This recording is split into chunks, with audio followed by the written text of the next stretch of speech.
non si raccontano le solite storie, qui si dà voce a quelle dimenticate.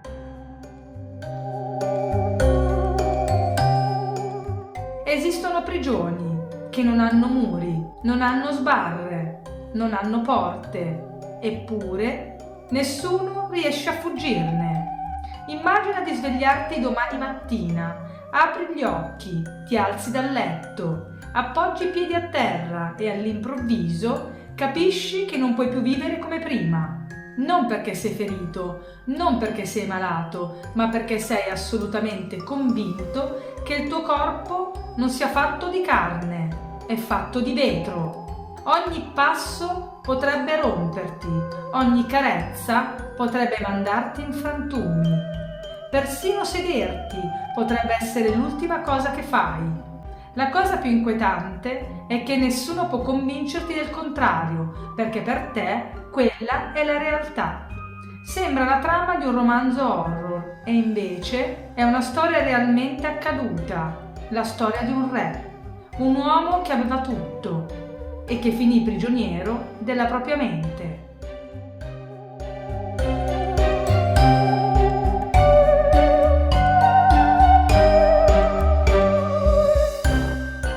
Il suo nome era Carlo VI di Francia, uno degli uomini più potenti del suo tempo. Aveva servitori, palazzi, ricchezze, persone pronte a eseguire ogni suo ordine. Eppure tutto questo non serviva a nulla, perché esisteva un nemico contro cui nessun esercito avrebbe mai potuto combattere, la sua stessa mente. Con il passare del tempo iniziò a comportarsi in modo sempre più insolito. Non era sempre così, aveva momenti di lucidità, conversava, prendeva decisioni, sembrava perfettamente presente e poi qualcosa cambiava.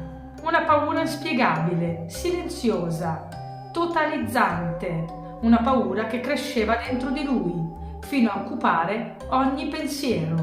Non aveva paura della morte, aveva paura di rompersi.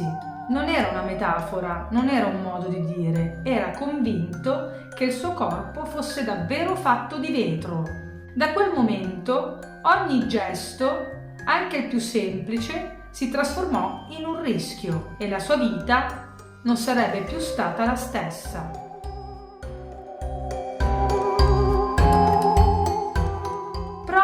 Immaginare di non poterti più fidare del tuo stesso corpo.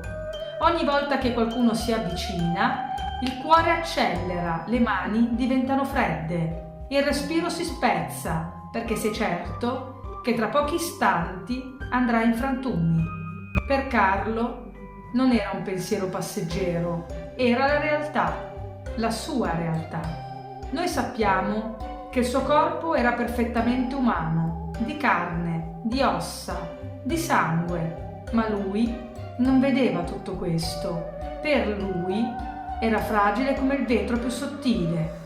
Per questo evitava il contatto con chiunque, non voleva essere sfiorato, non voleva essere abbracciato. Perfino una stretta di mano poteva trasformarsi in un motivo di terrore. Le cronache raccontano che bastava una persona ad avvicinarsi troppo perché il panico prendesse il sopravvento.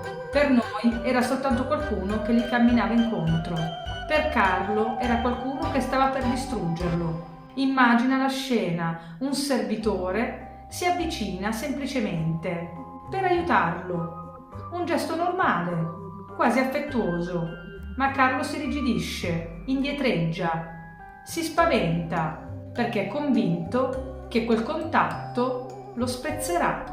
Col passare del tempo, quella paura iniziò a controllare ogni momento della sua giornata. Sedersi diventò un problema, camminare diventò un problema, dormire diventò un problema. Anche i gesti più banali, quelli che noi facciamo senza pensarci, per lui erano un rischio, perché se sei davvero fatto di vetro, basta pochissimo, una caduta, un urto, un movimento sbagliato e tutto finisce. Le cronache raccontano perfino che indossava abiti imbottiti, non per il freddo, non per comodità, ma per proteggersi, come se qualche strato di stoffa potesse impedire al vetro di rompersi. Non sappiamo se questo lo facesse sentire davvero al sicuro, ma sappiamo una cosa: per lui quella protezione era indispensabile. È un dettaglio che colpisce perché ci fa capire una cosa: Carlo non stava fingendo. Se avesse cercato soltanto di attirare l'attenzione, non avrebbe cambiato completamente il suo modo di vivere. Invece lo fece, ogni giorno, ogni ora, ogni gesto. Ed è proprio questo che rende questa storia così inquietante. Quando una convinzione si impadronisce della mente, può diventare più forte della realtà. Nessuno riusciva a dirgli: guarda le tue mani, non sono di vetro, perché lui le guardava davvero e continuava a vedere fragilità. La mente umana ha una capacità straordinaria, può creare opere d'arte, scoperte incredibili, interi mondi, ma può anche costruire prigioni invisibili. E quando succede non servono chiavi, non servono catene, perché il carceriere vive dentro di noi. Forse è questo l'aspetto più tragico della vicenda. Carlo era un re, poteva ordinare qualsiasi cosa, ma non poteva dare un ordine alla propria mente. Non poteva dirle smetti, non poteva convincerla, non poteva liberarsi. E così, giorno dopo giorno, iniziò a vivere come un uomo che aveva paura del mondo intero, non perché il mondo fosse davvero pericoloso, ma perché lui si sentiva incredibilmente fragile, come se ogni istante potesse essere quello in cui il suo corpo sarebbe andato in 1000 pezzi. Ed è qui che nasce una domanda che ancora oggi continua ad affascinare storici e psicologi. Perché proprio il vetro? Perché non il legno? Perché non la pietra? La risposta è molto più sorprendente di quanto sembri.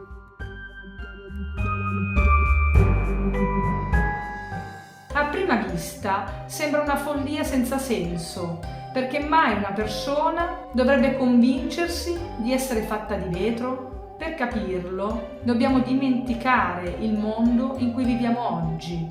Oggi il vetro è ovunque, lo troviamo nelle finestre, nei bicchieri, negli schermi dei telefoni. Siamo così abituati che quasi non ci facciamo più caso, ma all'epoca di Carlo non era così.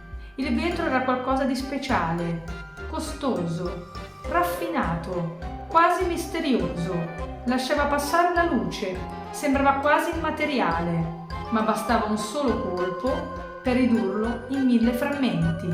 Forse nessun materiale rappresentava meglio la paura di sentirsi fragili. Gli storici non sanno con certezza che cosa abbia dato origine a questa convinzione. Non esiste un diario, non esiste una confessione, non esiste una risposta definitiva, ma sappiamo una cosa: per Carlo quella paura era reale, non era una metafora, non stava dicendo mi sento fragile, lui era convinto di esserlo davvero. Oggi gli studiosi parlano della cosiddetta illusione di vetro, una rara convinzione delirante, documentata soprattutto tra il tardo Medioevo e la prima età moderna. Le persone che ne soffrivano credevano che il loro corpo, o una parte di esso, fosse fatta di vetro e vivevano nel terrore costante di rompersi.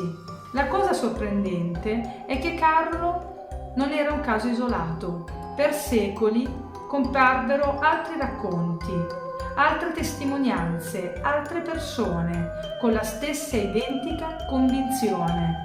Uno dei casi più curiosi riguarda la principessa Alessandra di Baviera. Era convinta di aver ingoiato un pianoforte di vetro quando era bambina.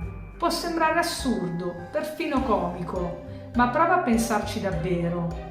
Se tu fossi convinto che dentro il tuo corpo ci sia un enorme oggetto di vetro, come ti muoveresti? Come dormiresti? Come saliresti una scala? La paura sarebbe autentica, esattamente come quella di Carlo. Anche altri cronisti dell'epoca raccontano di nobili studiosi e persone appartenenti alle classi più ricche che vivevano con lo stesso terrore. Alcuni evitavano qualsiasi contatto, altri rimanevano immobili per ore, altri ancora chiedevano a chiunque di stare lontani. Poi, col passare dei secoli, questi casi diventarono sempre più rari, fino a quasi a scomparire, e ancora oggi nessuno sa spiegare completamente perché questa particolare convinzione sia comparsa proprio in quel periodo della storia. Ed è questo che rende questa vicenda ancora più affascinante, perché oggi quasi nessuno crede di essere fatto di vetro, ma la mente continua a costruire altre prigioni, diverse, invisibili e altrettanto reali, per chi ci vive dentro. Cambiano i secoli, cambiano i nomi, ma la sofferenza rimane la stessa.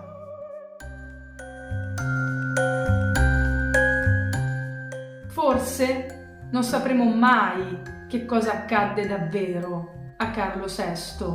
Forse la storia non ci ha consegnato tutte le risposte, perché lui non fu l'unico. Nel corso dei secoli, altri uomini, altre donne, spesso ricchi, spesso colti, furono tormentati dalla stessa identica paura. Che cosa videro davvero? Che cosa provavano? Perché proprio il vetro? Sono domande a cui la storia non ha ancora saputo rispondere. La storia di Carlo VI ci ricorda una cosa: il potere non rende invincibili, non protegge dalle paure, non protegge dalla sofferenza, e forse il potere è molto più fragile di quanto siamo portati a credere.